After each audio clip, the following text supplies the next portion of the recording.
Medication administration. Parenteral medications are instilled into body tissues using a needle and a syringe. There is an increased risk of this type of administration than there are with oral or topical medications. Aseptic technique is required. Absorption by a parenteral method is faster than the oral or topical route, and it does require close monitoring. Intradermal is injected just under the epidermis. Subcutaneous is injected into the tissue that's just below the dermis.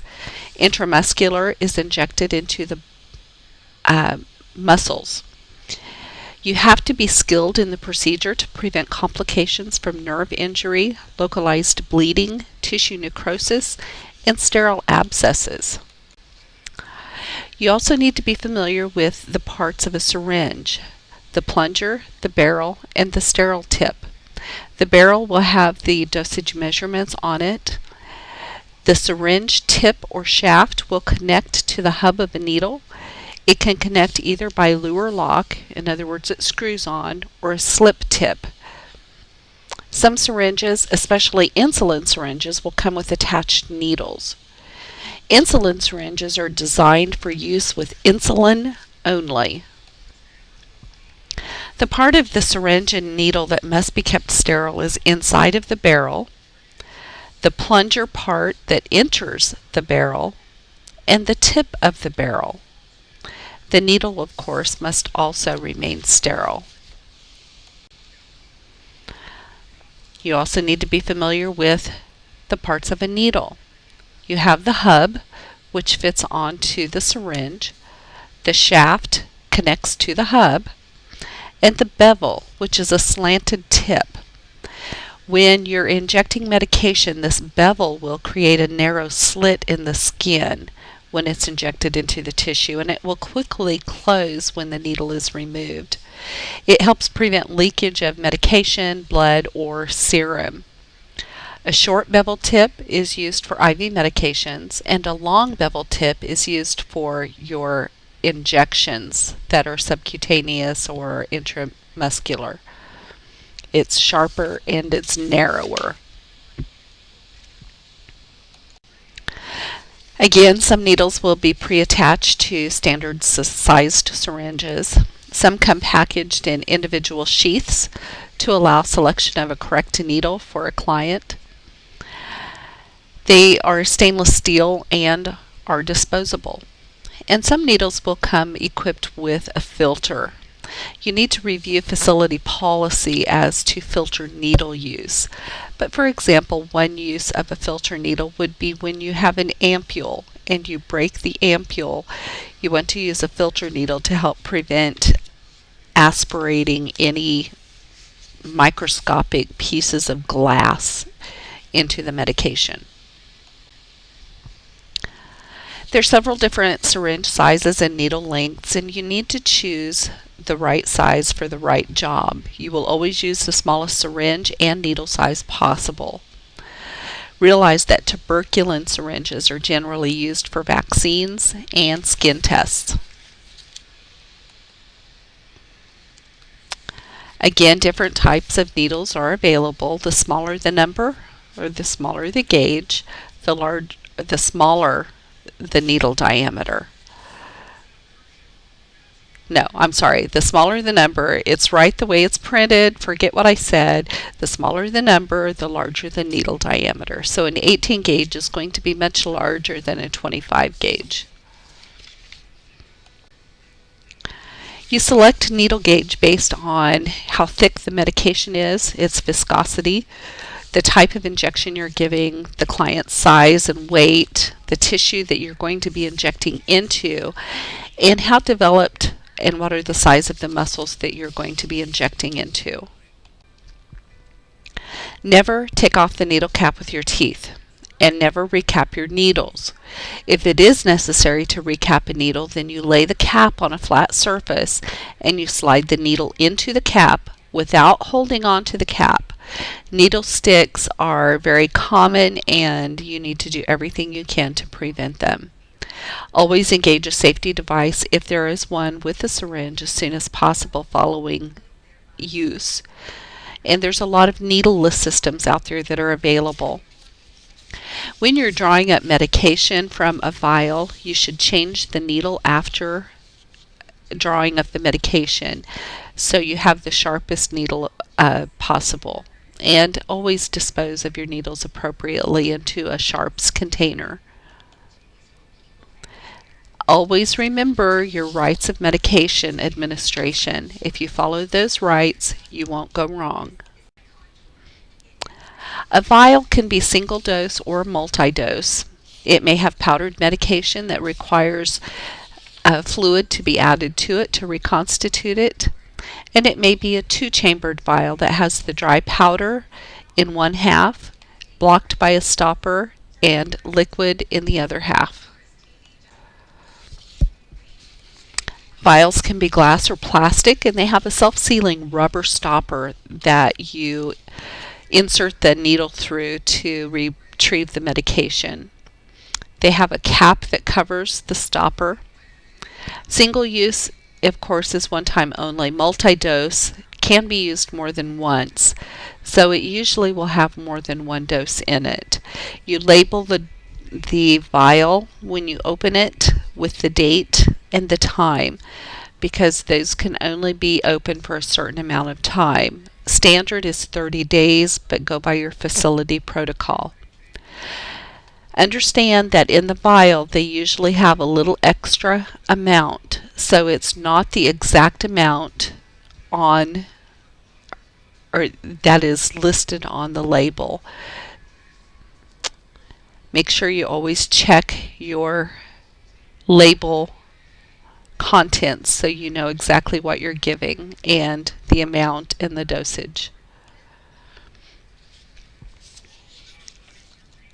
A vial is a closed system, so in other words, it's sterile inside. Inject air. So if you're going to withdraw 1 ml of medication, you will inject 1 ml of air. This helps counteract the negative pressure. Re-entry into the vial will require you to swab the rubber top with alcohol. When you flip off the plastic cap, it's sterile. You can go ahead and swab it. Nothing wrong with it. As long as you didn't touch it, it's sterile. So again, if it was opened previously, wipe the surface with alcohol and allow it to dry. Remove the needle cap. Draw up the amount of air that you need that's equal to the amount that you're going to remove from the vial. Inject the air with the vial on a flat surface. You insert the tip of the needle through the center of the rubber seal. If you can do this without holding onto the vial, that's preferable to help prevent potential needle stick. Inject air into the vial air space, not into the medication. Hold on to the plunger, because if you don't, then that air is going to come right back out into the syringe. Excuse me, the center of the seal is going to be easier to penetrate. If you inject air into the medication, you may cause bubbles, and it may be difficult to measure your dosage. So then you turn the vial over, keeping the tip of the needle below the fluid level, and allow the pressure in the vial to gradually fill the syringe with medication. You can pull back on the plunger if necessary to make sure that you get the right amount, or re-inject medication into the vial to get the right amount. Remove the needle from the vial by pulling back on the barrel of the syringe. Don't pull on the plunger. Make sure you hold the syringe at eye level to make sure of your dosage, and change your needle if you're going to be injecting the medication into the patient. An ampule is a little glass holder of medication. It's an enclosed system. It has a constricted neck that has to be snapped off. Again, this is a time when you would use filter needles. The medication that is not used when you break or when you draw up your medication will be wasted. Make sure that you check the strength on the ampule to use the smallest dose possible so you're not wasting medication. You're going to tap the stem to get all of the medication down into the ampule. Wrap a gauze pad or alcohol around the neck of the ampule and grab a hold of the ampule and the top of the ampule, and you're going to quickly break it off at the neck. To drop the medication out of the ampule, you can invert it or you can set it down on a flat surface and drop the medication that way. Do not inject air into an ampule. There's no need. And make sure that you dispose of the ampule into a sharps container along with the top that you snapped off. You have to become familiar with medication labels. It's a requirement. You just have to know. Your label is going to give you a ton of information. If it is a medication that has to be reconstituted, then it will give you the fluid that it needs to be reconstituted with and the amount of fluid. Then it will tell you how much medication is in each ml. And just because a medication may say a certain amount of milligrams, make sure that you're reading it appropriately. Is it 20 milligrams per ml, and there are 2 mLs within the vial? Again, be very familiar with your labels and understand what you're reading. When you reconstitute a powdered medication, make sure that you know the dosage and how much diluent you're going to need. Take the cap off of the powder and the diluent, swab them, etc., etc. Draw everything up, mix your reconstituted medication well to make sure everything is dissolved. Usually you will use sterile water, sterile distilled water, or sterile normal saline as the diluent. If you're combining more than one medication into one injection, you're taking 2 medication from 2 vials or from a vial and an ampule. You need to make sure that these medications are compatible, because some medications are not, and you're not supposed to give them with one another. So if you don't know, call the pharmacy or look it up in your drug book.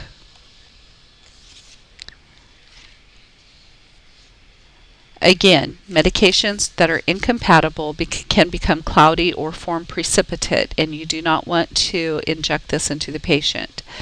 Once medications are mixed, they should be administered quickly, usually within 15 minutes. If you're using 2 vials, you will inject air into both medication vials prior to drawing up the medications. Insulin requires extra precautions.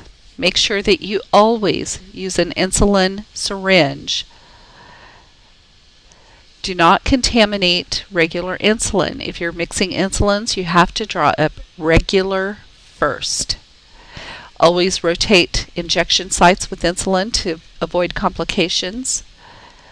And one complication of insulin injections is hypoglycemia. So you should always know what your blood sugar is prior to the administration of insulin. With your insulin, you must verify the dosage with another nurse. It is required. So when you're verifying, you have the insulin drawn up, you have the syringe still in the vial, you have the vial turned and the syringe turned, so the nurse who is verifying the dosage can see what insulin you have and how much you have drawn up. You take what you've drawn up to the nurse you're verifying with, and you say, for example, regular insulin 10 units. They look at it, verify that it's regular insulin, and verify that you have drawn up 10 units. Insulins are kept refrigerated, and you should try and warm it slightly before giving it. Roll it between your hands for about a minute before you draw it into the syringe. Never ever shake insulin because it will cause it to foam. You should administer insulin within 5 minutes of drawing it up.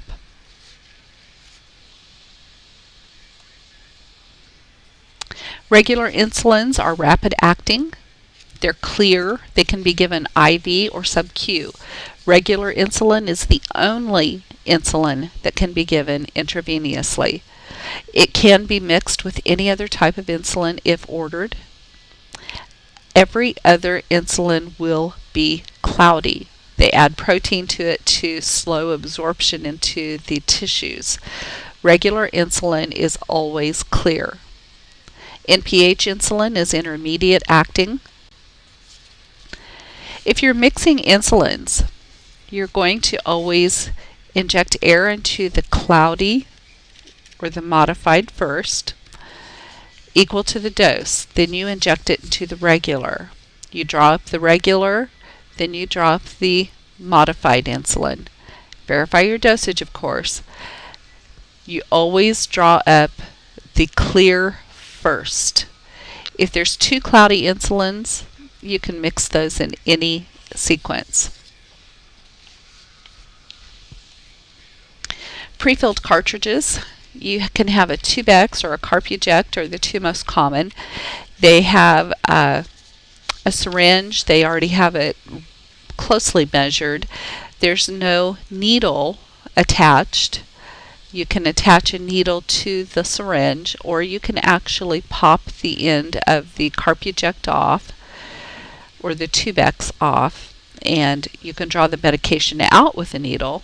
But irregardless, we'll show that to you in clinicals so you can help visualize it better.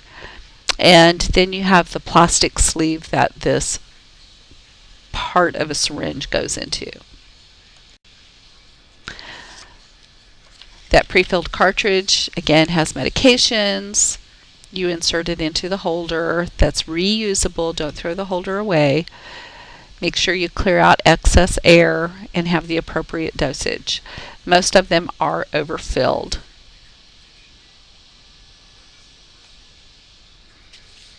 Needle stick injuries, once again, are the most frequent route of exposure to blood-borne injuries or diseases, so you have to be extremely careful.